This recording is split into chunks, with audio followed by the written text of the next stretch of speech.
Kanjeng. Monggo kula aturi jegar sawetawis anggen panjenengan mumpung Semeti. Lho Kanjeng. Kanjeng Dipati Melamojo. Monggo kula aturi jegar sawetawis anggen panjenengan mumpung Semeti Kanjeng.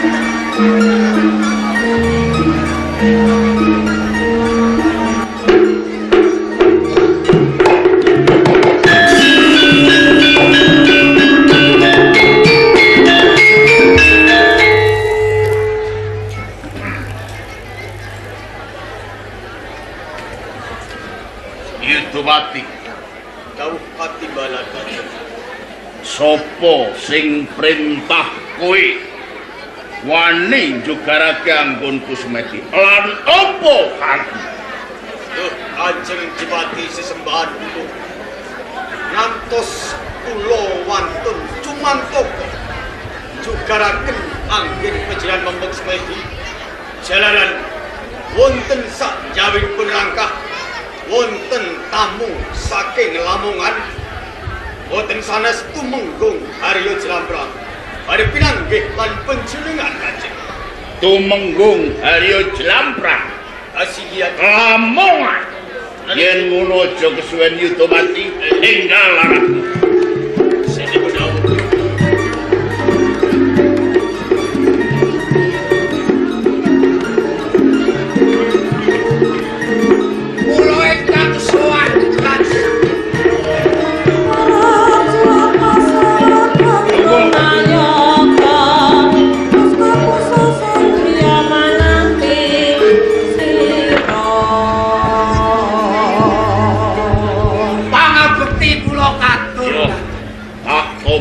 pangestuku tampan hukum anggen kula mundi mugi andadosaken jejira Jlambrang kula Kanjeng jeneng sira ora ndak timbali malah kepor wektu dina iki ganggu anggonku mempening Sukono Mas ing asamun meminta sing betul jane apa karep kula menika mertamu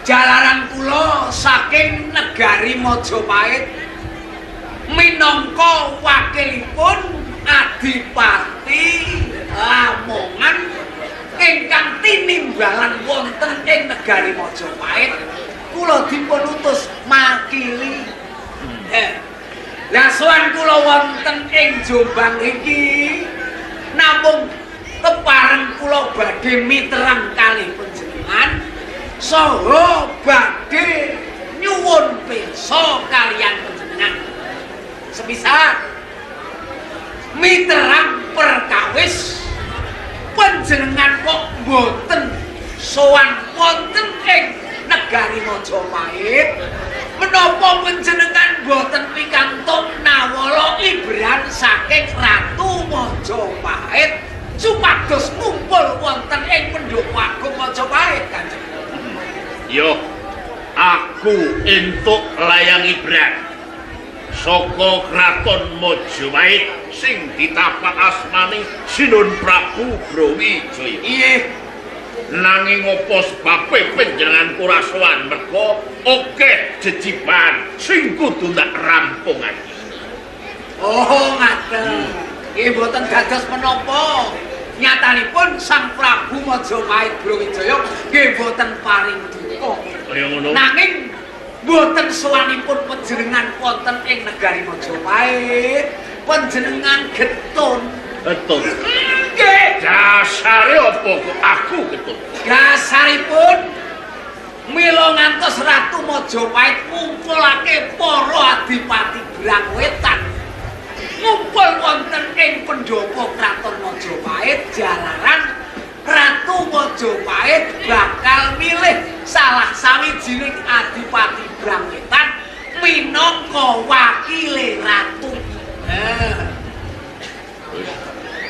Lajeng Sang Prabu Brawijaya Majapahit saksampunipun mirsani para adipati ingkang sami ngumpul.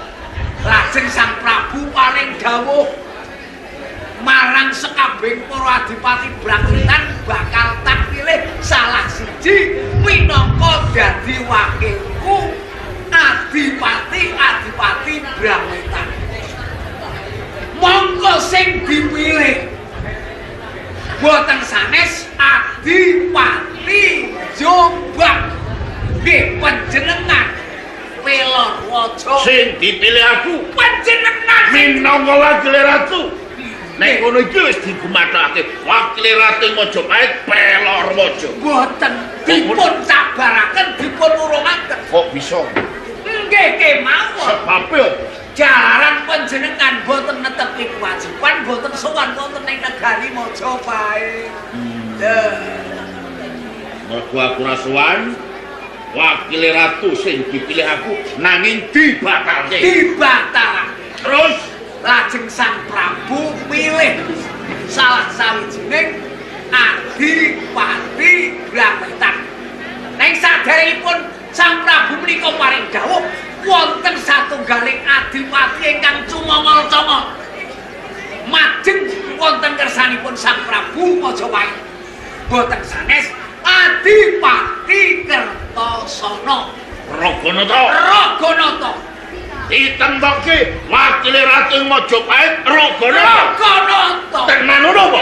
Nggih. Ya wis nek wis diwatmoke. Aku lila ora apa-apa. Lila. Boten ketun. Ora ketun. Lho panjenengan iku dereng pirsa. Ora kokean penggawean. Kok kokean penggawean dos pundi? Dadi wakil ratu. Wakil ratu kok kokean penggawean. Kok ora iku piye? Wong kuwasa. Kewajibane panjenengan dereng pirsa. Apa kewajibane? Kewajibane wakil ratu niku boten sanes ngumpulake pajek para adipati anggahan wonten ing Brawitan. Dados pajek-pajek niku boten disowanake wonten ing Kraton Majapahit nanging dikumpulaken wonten ing Kertasana. Pokok jeneng kumpuling pajek Ratu Majapahit boten pirsa saged ugi dipun sunati. Sing separuh diaturke wonten ing Majapahit, sing separuh hak pilih Adipati Kertasana. Ra sugih dadakan to niku. Dadi pajek sak Brawitan sadurunge disetorke ning Majapahit, disetorke ning omahe Raganata. Ditampa karo Raganata. Sakwise ngumpul separuh disetorke, separuh hak pilih Adipati Kertasana. Ra sugih dadakan nembe setahun. Nak 2 tahun, 3 tahun ngantos 5 tahun. Kok boten sugih. Kuwi bener. Kuwi nemu nalar. Pajek disetorke ning Kertasana. Pajek melumpuk disetorke Majapahit. Ning sing separuh disetorke, sing separuh dilebokke sak. Setahun pira, 3 tahun pira, genep 5 tahun sugih. Sugih dadakan. Boten ketun. Aku gelo.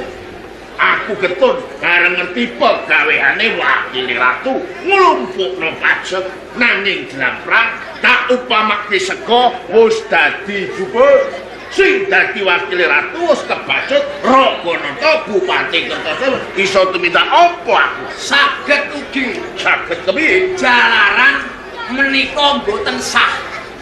Ateges Raganata ngrebut dhateng panuwaos panjenengan. Hak panjenengan tenanipun ingkang dipun pilih, ingkang dipun tresnani Ratu Majapahit menika panjenengan sanes Raganata. kudune kepiye Kudune dipun jaluk, dipun rebut kemawon. dijaluk nek ranto Cara kekuatan. ngono Nggih. jaluk ranto Kertasana gepuk Geblok biasa.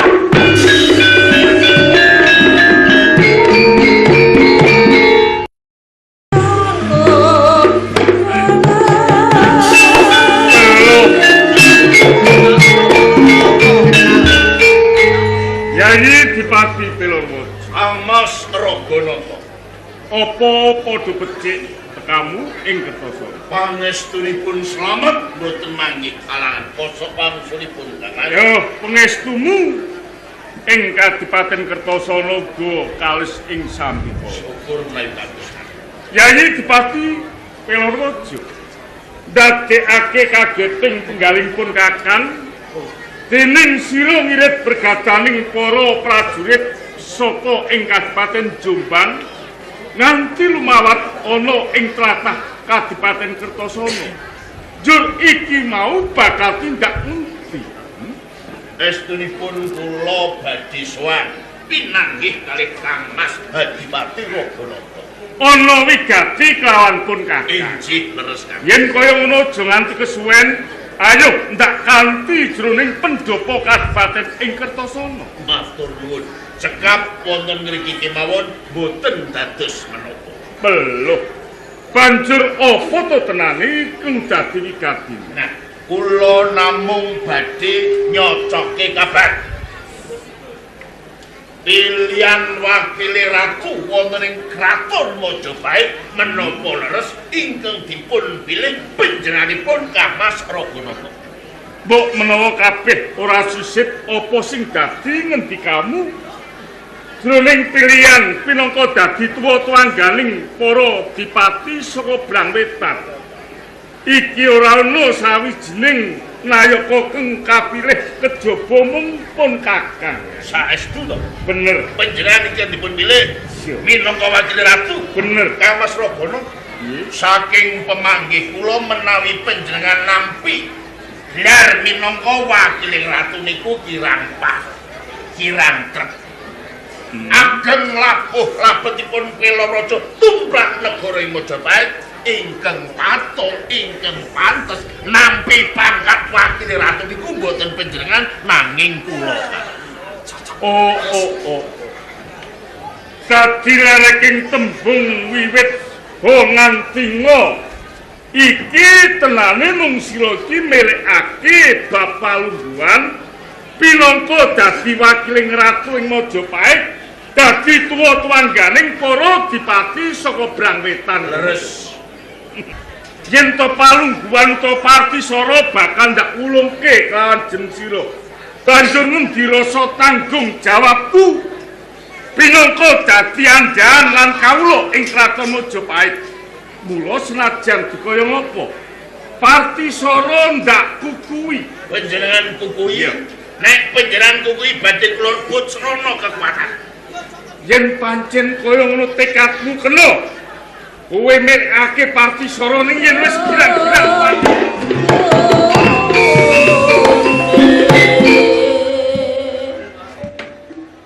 Ayo. Pelorwojo adepono Dipati Raganata, Aja mung maju ijen yen perlu klubuten sak balamu sawe Kadipaten. Mati dening aku,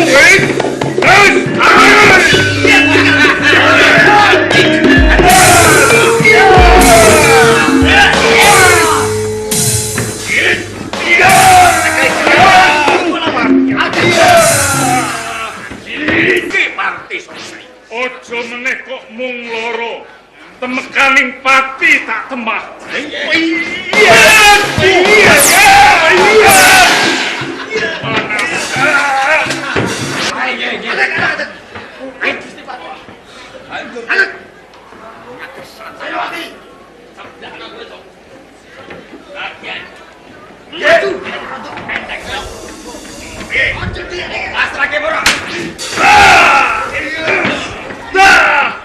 Ojo suwen larak lebeke panjenengan.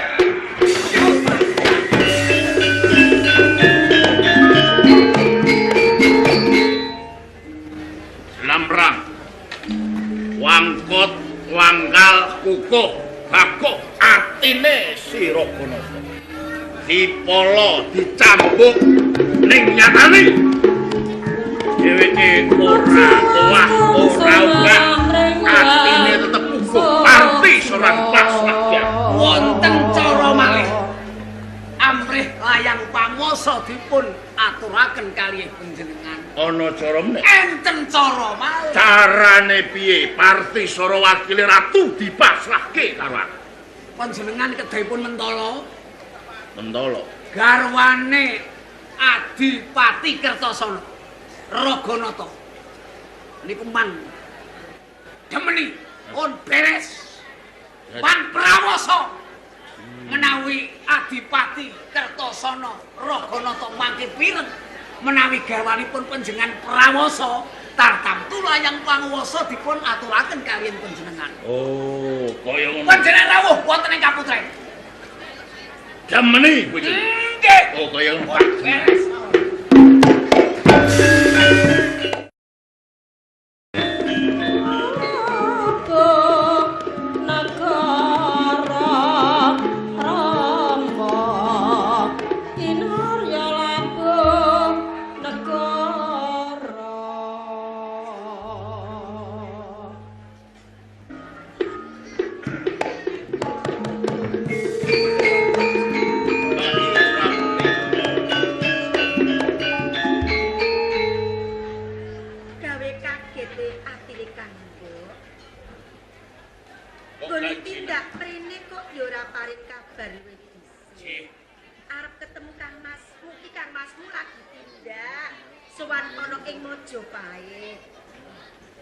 Dados Kang Mas Raganata mboten wonten ing dalem. Kisah tindak wonten ing Majapahit. Iya, sowan ana ing Majapahit. Kang Mbok Pramuni.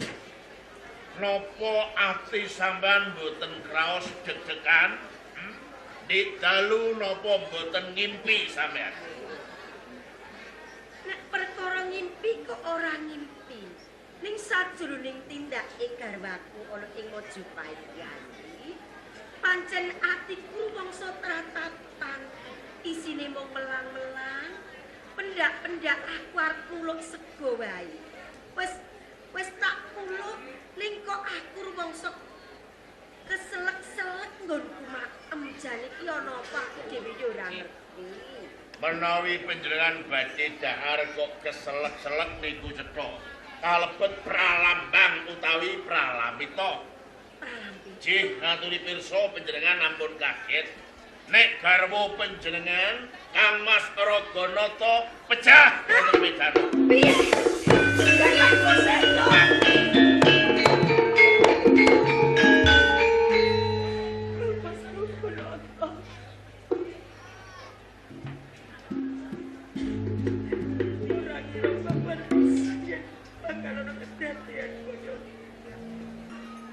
Mbok Anggrek menawi panjenengan boten pirsa ing wekdal menika wonten ing Kertosana niku geger. Perang gedhe sampun dumadi. Kertosana lan Jombang. Kertosana kampungku sing duweni panguwasa garwaku. Lan ana ing Jombang kae kagunganku. Banjur apa perkarane nganti tuwa peperangan Yayi? Kertosana lan Jombang. Kertosana senopatine bojo sampean Raganata. Jombang senopatine Pelor Waja. Cetane bojo sampean niku patine kula Injeng Mejahi. Kula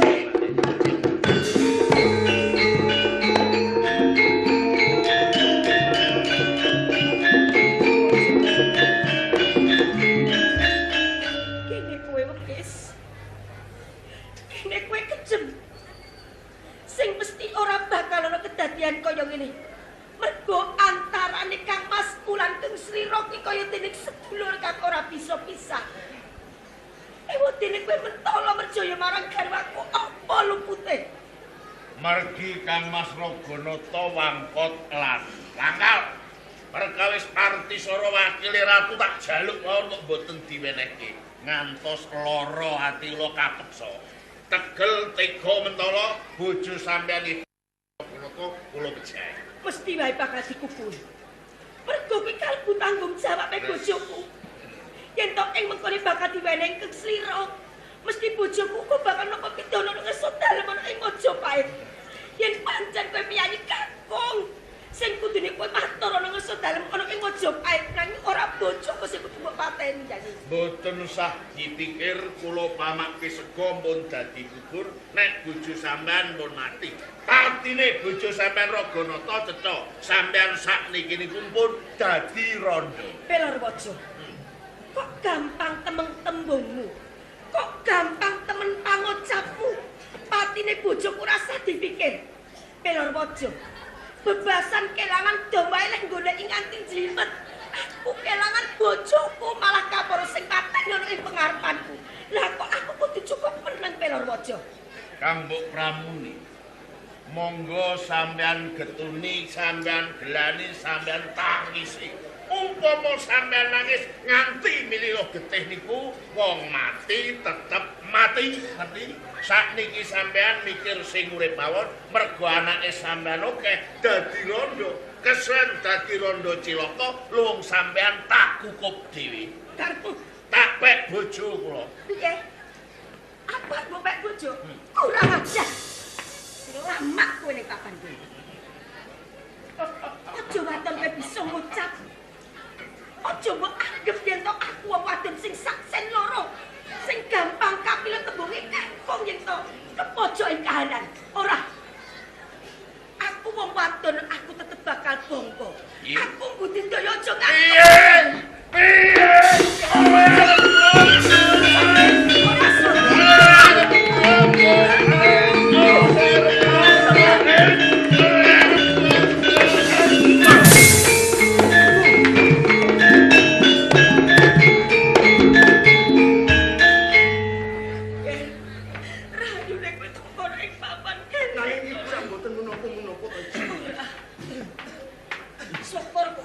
Kaya disamber mledek sirah.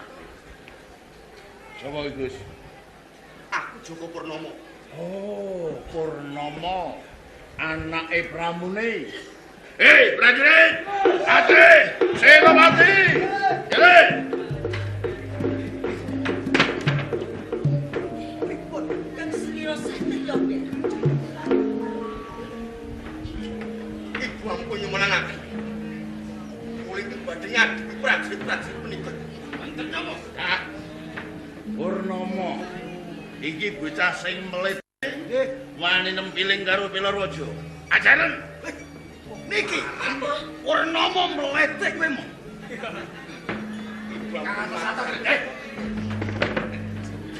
Kowe arep minta apa marang putraku? Sumingir kaca.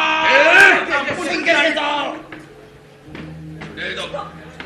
Kulit badhe Ibu ampun waksa kedaden. Sing hati-hati to, Nek. Suwe om.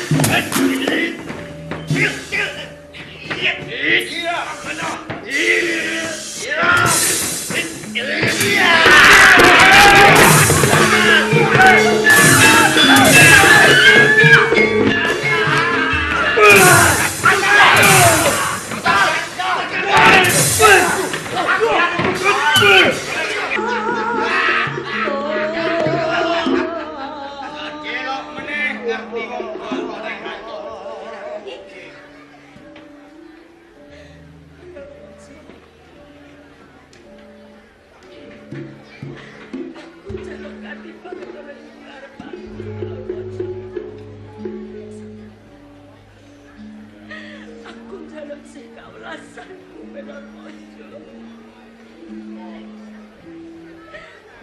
Jabel pangandikanku, ya.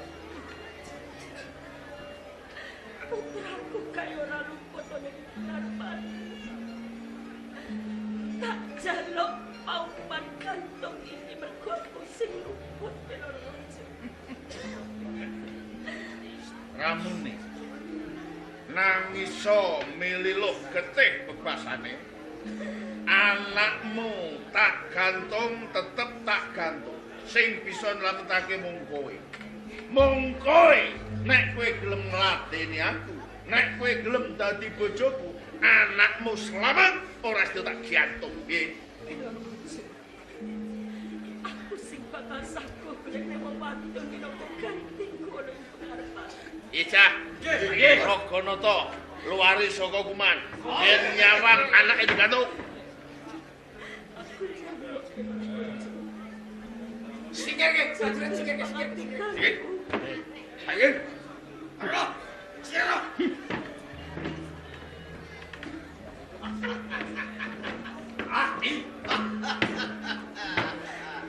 Ya sing Pramuni. Kamu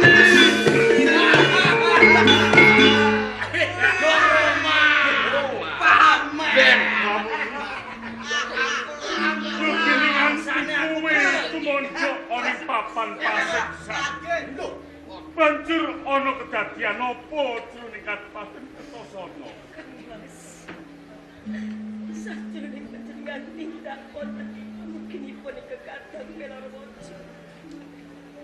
Piyambakipun menika maring dawuh kaliyan kula menawi panjenengan sampun sinten. Saksipun panjenengan piyambakipun menika badhe kepetuju kaliyan kula. Pelorwojo arep pek bojo kawan kuwi. Sapa amargi senasa kabar ingkang kula tampi panjenengan sampun sinten. Kula tasih setya peti dumateng panjenengan.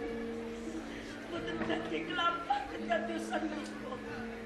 Amargi serek marahipun Pelorwojo ingkang putra dipun paringi putramu Raden Purnomo. Saiki ana ngendi putramu Raden Purnomo?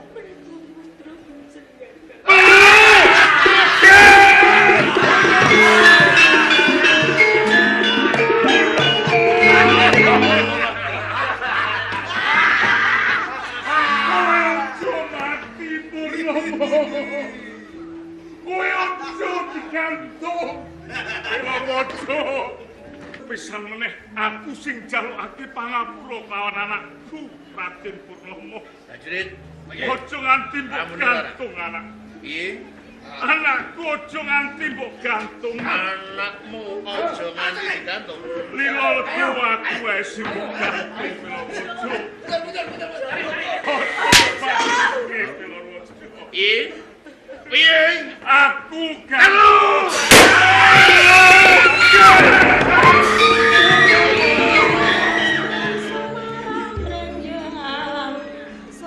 Sobek blebek panjenengan. Anake dadi korban ewa semono. Raganata lan bojone tegel tega. Isih ana cara meneh apa ora? Aku kepengin duwe bojo. Sisan gawe keluarga wonten ing Kertosana dipun ucara-ajarake. Iki enten perawan kencling. Terus? Perawan kencling-kencling. Terus? Boten sanes namung calon mantune Raganata. Anake sapa? Mapane wonten ing dalem kepatihan Dongkol Patih. Man rawuhi dipun prawasa. Jadi Dongkol Patih Anggareksa iki arep besanan karo Raganata. Raganata. Anake Anggareksa wedok. Lah, Ayu. ayo. Saiki ngono wae. Anggareksa timbangan. Oh ngaten. Yo. Apa bener jenengmu Anggareksa? Nggih. Dongkol Patih ana ing Kertosana. Nggih. Miturut kabar jare kowe arep besanan karo Raganata. Nggih. Anakmu wadon? Nggih. Anake Raganata lanang? Nggih. Anakmu kandhanana. Tarinen gelem ora gelem kudu gelem. Ngaten. Nek ora gelem kowe cilaka. Ngerti? Mergo anak iki mesti manut karo wong tuwa. Nggih. Nggih, nek purun nggih putra panjenengan boten purun jane nggih. Ampun dipun tukar. Rungu apa ora kuping? Gelem ora gelem kudu gelem. Bali kandhanana anak iki. Nggih. Please.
Wis duwe bojo ndemek ndasku ya. Kowe jeh prawan apa wis duwe bojo, Dik? Alah jeh prawan. Cocok iki cetoke. Ah, alah. Iki kuping ya, Dik. Kowe gelem tak pacar karo aku, Dik. Nek gelem demek ndasku, nek ora gelem demek dengkul, Dik. Gelem. Wah. Wong bejo ora sak dalan-dalan ta. Samu barang apa ae. Lika. Gebres aku mbok sogroki. Dik, sarene kowe wis iki apa lele kok iso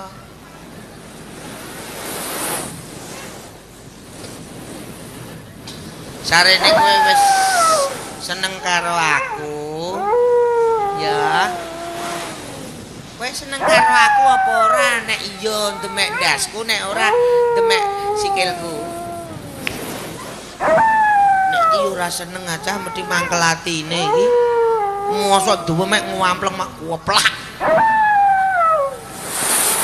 iki apa lek kok iso Dek saumpama jarine kae wong pacaran niku nek tanpa ciuman jarine padha karo langit gak ana bendere kok langit gak ana lintang umpama aku ngambung kowe wis dadi pacarku nek mataku tak coploke ya taline mata kita coploke ya aku ben iso memandang wajahmu nek iya olah sikat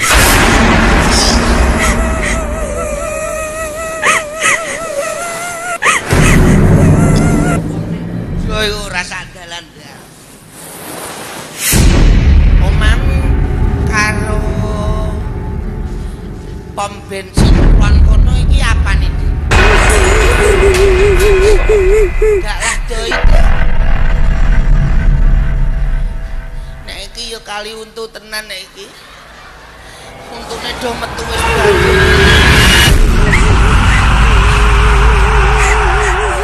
wis ya aja temeki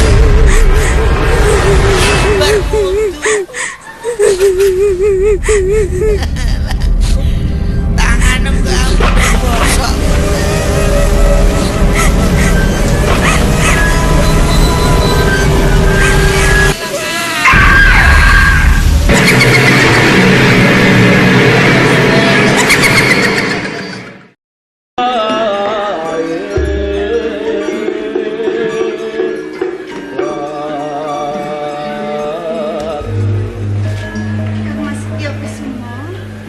Sinauso paribasan mung sak keplasan.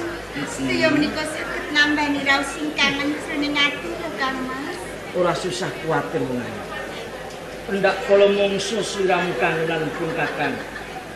Ing mengkonipun Kakang bakal ngudangake wektu satemah temeka ana ing dalem kepatihan kang supaya kabeh ki mau tekanipun Kakang bisa nambani apa sing dadi kangenan. Sepisan maneh Kakang janji sucining katresnanmu muga wae bisa ngrembaka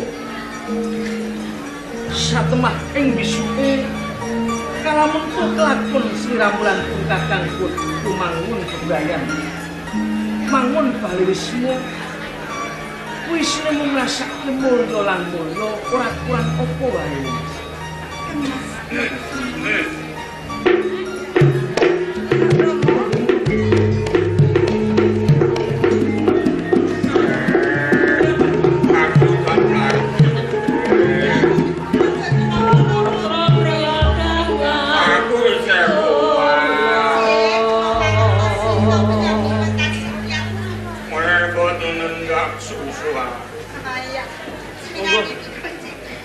Ingin aku sapus.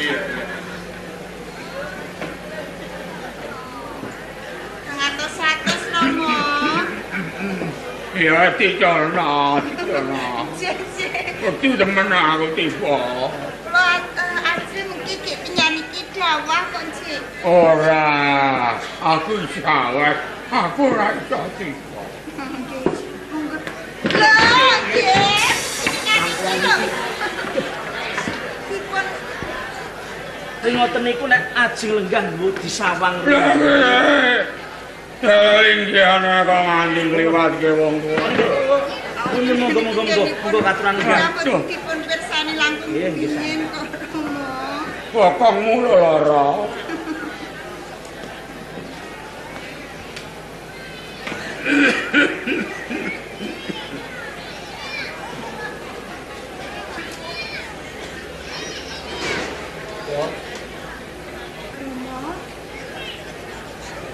Wonten apa, Den? Ing semu wonten kawigatosan panjenengan kersa rawuh wonten ing taman pamargipun pinanggih kalian kula lan diajeng pasanti. Nggih. Sareng kula ngertos panjenengan sami andhun katresnan kalian Prasanti. Sak pandurat kula boten saged ngucap kembang-kembang wonten ing ras. Amargi perkawis menika napa saged langgeng, Den? Oh. Kaya menapa panjenengan Bupati Anggoreksa ngendika ingkang kados ngaten? Nggih. Katuran pirsa nggih. Saniki Kertasana Brubuh. Kertasana Brubuh.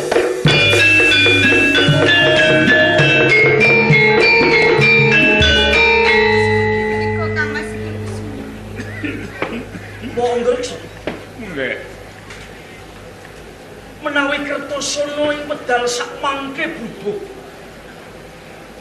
Lajeng kados pundi kawontenanipun keluarga wonten ing Kadipaten Kertasana? Rama ibu dalah kadang kula Yai Purnomo. Ingkang Rama sarta ingkang Ibu sakniki sampun mapan wonten ing pagunjaran dipun gunjara dening Adipati Pelarwaja. Dan ingkang dados kawigatosan ingkang kadang Raden Purnomo. Yai Purnomo? Nggih. Wonten menapa kalian Yai Purnomo? Ingkang kadang sampun pejah kagang Yai Purnomo pejah dipun gantung.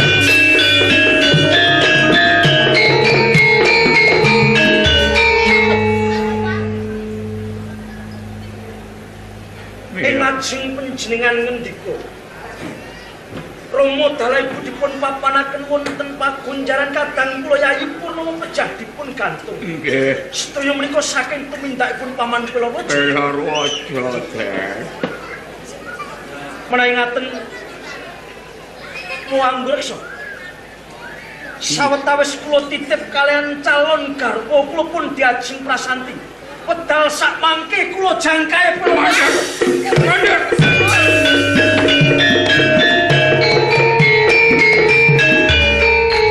Tindak pundi? Kula kepengin pinanggih lan Dipati Pelarwaja. Kula kepengin abenajeng kalian Pelarwaja. Katuran pirsa, Den. Menawi panjenengan badhe pinanggih kalian Pelarwaja, balas dhateng sedaya pangorbanan wonten ing Kertasana. Kula ibarataken sulung mlebu geni. Bebasan nguyai segara tan monggo pulia. Awit menapa kathah sanget Narapraja ingkang sami hanyeng kuyung dening Pelarwaja. Tapi katuran menggalih ingkang Rama Santa para nayaka menika kemawon sampun kendang kapracondang boten kuwawi mengsah kaliyan Pelaraja. Nanging menawi pakartinipun Paman Pelaraja menika mboten enggal dipun brantas. Nggih. Malah kedadosanipun badhe saya ngombe wara. Mboten namung kertasana ingkang brubuh mangke ngembet dhateng Kadipaten sanesipun. Kula ngertos. Nanging menawi panjenengan badhe wani monggo. Nang kula aturi pados margi. Pados lenanipun Pelaraja.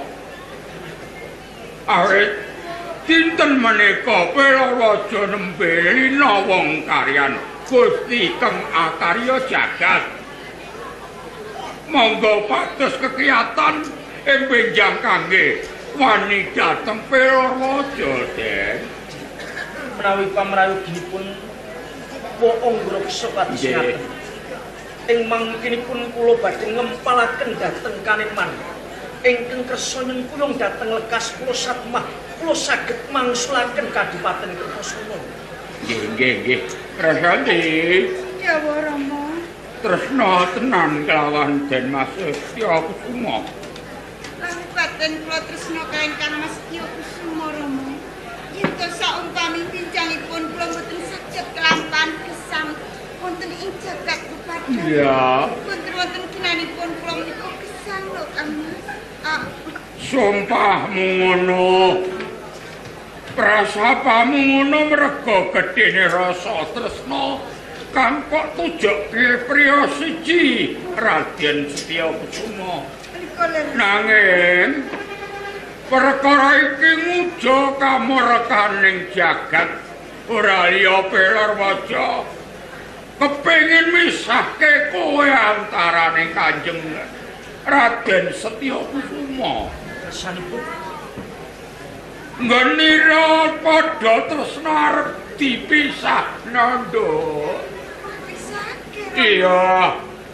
Sira arep kapundhut garwa dening Pelaraja. Pripun Kang Mas Setya Kusuma kok malah wonten kanan ingkang kados ngaten? Oh, Pripun? menapa saestu panjenengan malilai menawi katresnan kula pun diajeng prasanti badhe kapundhut garwa dhateng Paman Pelaraja. Kapojo ing kahanan kula mboten saged matur mawarni-warni. Mong isinipun kula saged misahaken. Rasanti, ya sanadyan to mawis ana kesaguhan.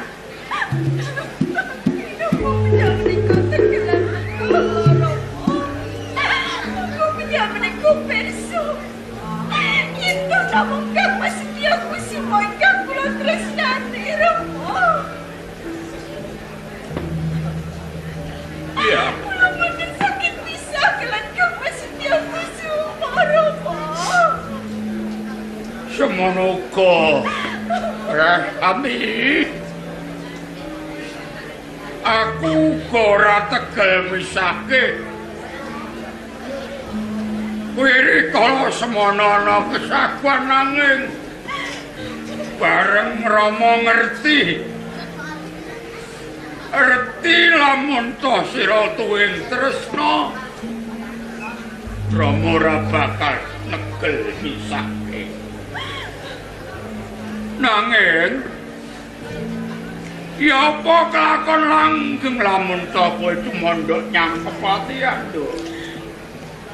Kita kula boten semono wonten ing kepatihan. Kula tidak wonten pundi Rama. Lelakon kok ngene. Ya wis ngene ya. Jerman ana pangorbanan kang angka loro.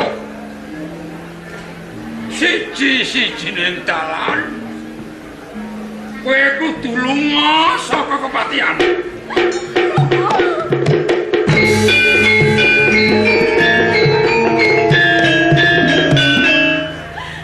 Kelampan kula nirake dalam kepatihan. Wis pundi jalan siji kan Rama. Ora susah ngopeni aku. kari pirang dina to. Umure bapak lamun aja gawe sasen ya pira urung tan urung aku bakal mati. Mbok menawa wis kinodrat dening jagat lan Bathara bebrayanmu kan Radyan Setyakusuma kanthi pangorbanan kebo gerang ya bapak lho. Nuwun sewu. Menapa mboten langkung prayogi monggo sami rangkat saking dalem kepatihan? Boten, Den. Sinapa menika langkung prayogi? Menawi kula rangkat saking kepatihan, pundi dununge anggen kula tanggung jawab saguh sumaguh ngripe dhateng prasanti lados kalian Pelaraja, Den. Wes. Ngateka. Lunga. Geles. Lunga.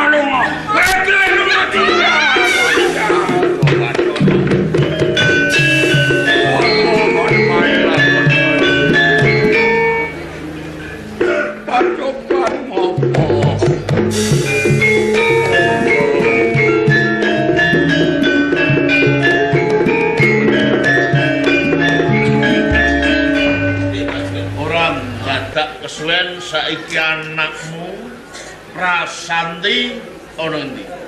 Jebul anak kula menika tanpa jawab, tanpa pamit minggat saking kepatihan. Minggat.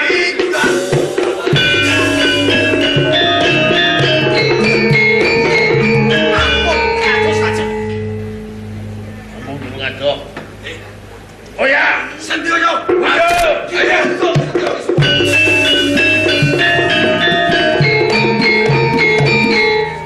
Minggat apa mbok ikan no? Minggat Kanjeng. Minggat.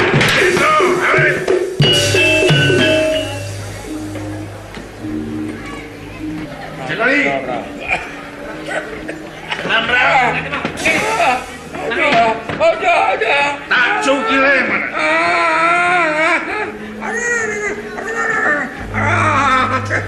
Ada. Ampun saya,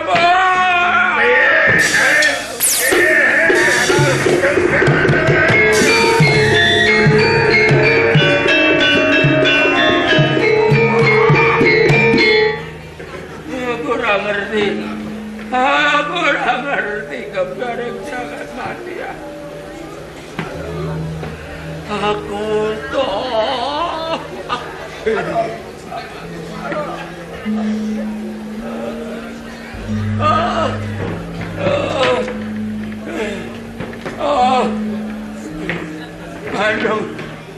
Kanjeng hati mati Praja.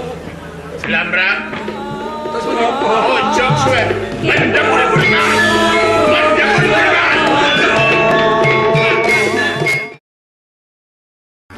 Nek pancen kowe arep sabelo marang wong tuamu, ayo maju kanthi atimu, tak obrol-obrol maksudmu. Aku tak gedeng slamu. Ning dineh deplayu.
Jebul isih serep nyawamu, isih kerasan nyawamu.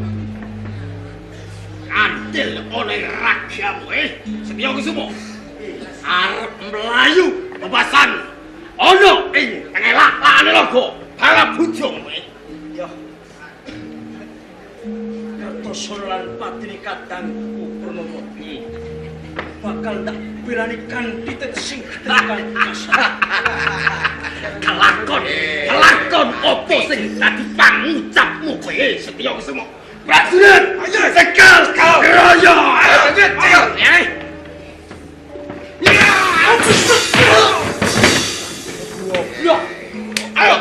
segir. Hati mosok wis atu arang kerajaan.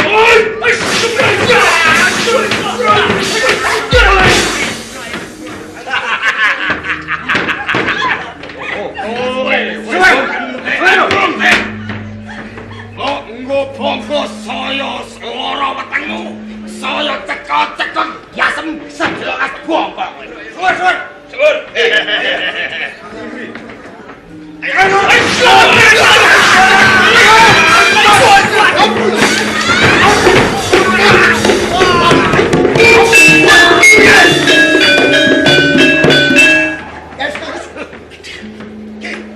Bagus.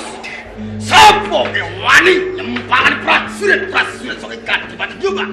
Diwanokake aku Pangeran Pranala Sapranawa. Oh, dadi kowe sedulure tuwa Setya Kusuma. Kuwi koyo Tiwas kebeneran kowe Pranala.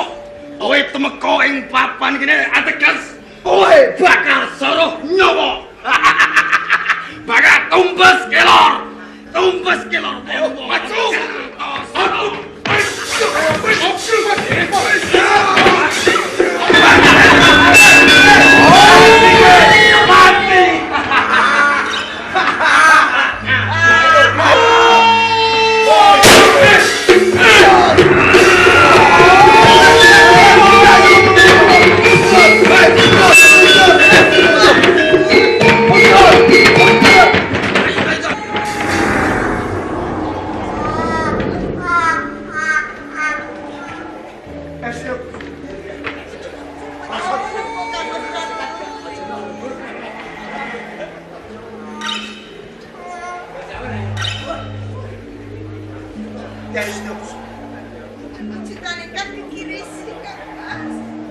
Sopo? Kowe ora perlu ngerti aku. Lamongan.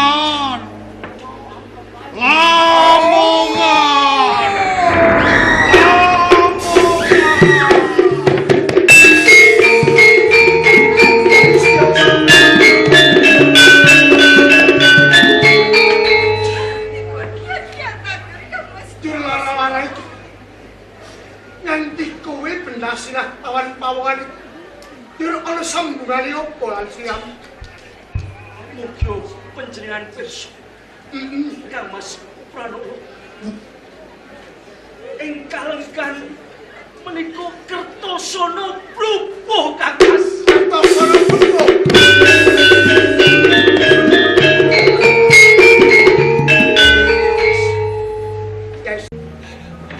Paman Bilawut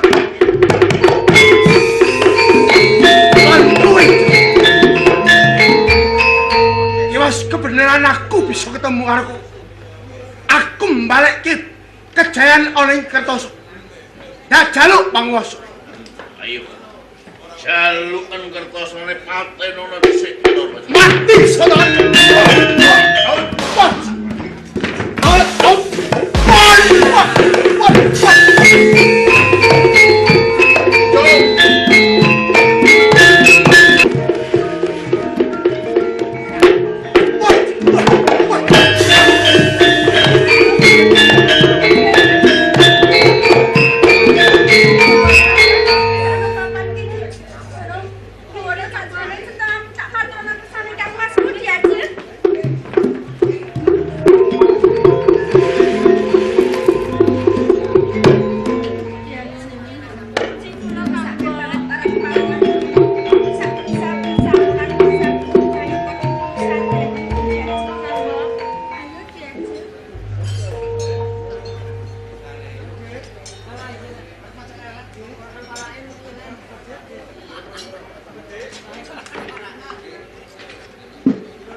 kok nganti tatu warang kranjang satemah ditulungi marang kadangku Widowati lan Widosari.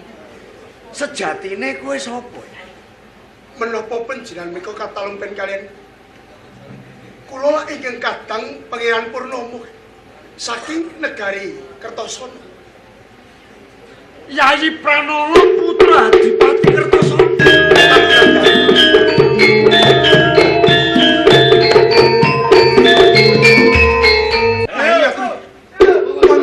Swantripun paman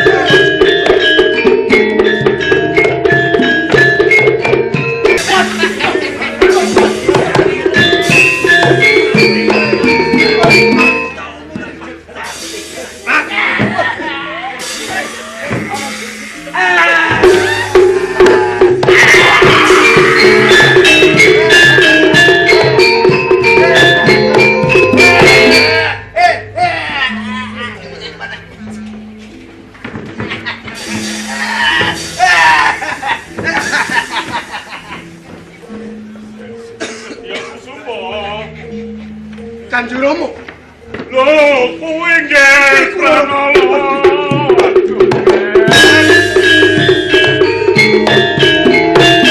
Panjenengan piyambak kula Joko Purnomo.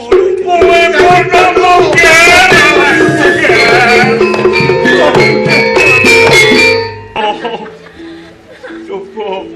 coba tendole winggonku dole. Kula nyuwun pamit. Cepet.